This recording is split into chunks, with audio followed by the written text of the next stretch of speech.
Šobrīd 98,5% ventspilsnieku ir iespēja saņemt ūdensapgādes un kanalizācijas pakalpojumus. No 2006. līdz 2009. gadam Ventspilī norisinājās vērienīgā projekta ūdenssaimniecības attīstība otrā kārta, kas bija lielākā no 6 projektu kārtām gan apjoma, gan finansējuma ziņā.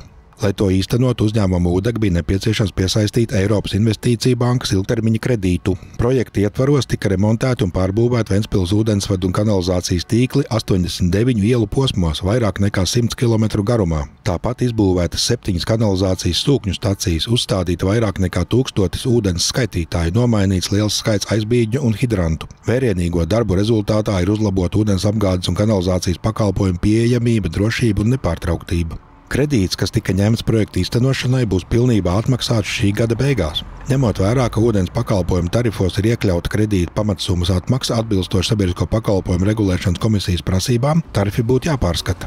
Uzņēmums Ūdeg sagatavojas jaunu tarifu projektu un iesniedz to izskatīšanai komisijā.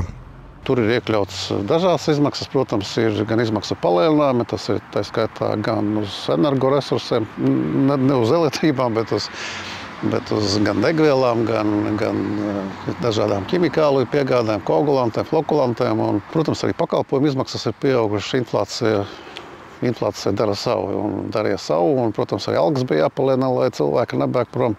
Un tas viss kopā, protams, radīja papildus izmaksas. Ūdeg daļēji kompensēja pieaugošās izmaksas pateicoties šī gada sākumā veiksmīgi realizētajam energoefektivitātes projektam. Dzeramā ūdens atzelžošanas stacijas teritorijā un notekūdeņa attīrīšanas kompleksā tika uzbūvētas 2 stacijas ar saules paneļiem. Turklāt notekūdeņa attīrīšanas kompleksā tika uzstādīts jaunas energoefektīvākas iekārtas. Īstenotā projekta rezultātā ir būtiski palielinājusies uzņēmuma enerģētiskā neatkarība un ir radusies iespēja nedaudz samazināt tarifu. Uzņēmums vismaz pagaidām saskaņā ar esošo tarifu metodiku īsti nav interesēts ieguldīt energoefektivitātē, jo visu, ko mēs tie elektrības samazinājumi, ko mēs esam saražojuši un ko mēs samazinājām, mums tarifu, tas regulators mums tagad vienkārši atņem.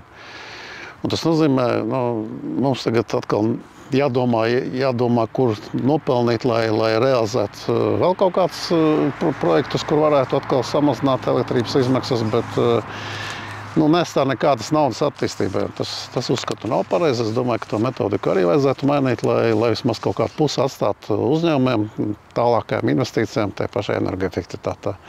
Tas būtu pareizi. Projekts paredz tarifu samazinājumu par 1%, jeb 2 centiem par kubikmetru. Ja to apstiprinās, plānots, ka ūdenssaimniecības pakalpojumu vispārējais tarifs Ventspilī no 2024. gada 1. janvāra bez pievienotās vērtības nodokļa būs 2,25 eiro par kubikmetru.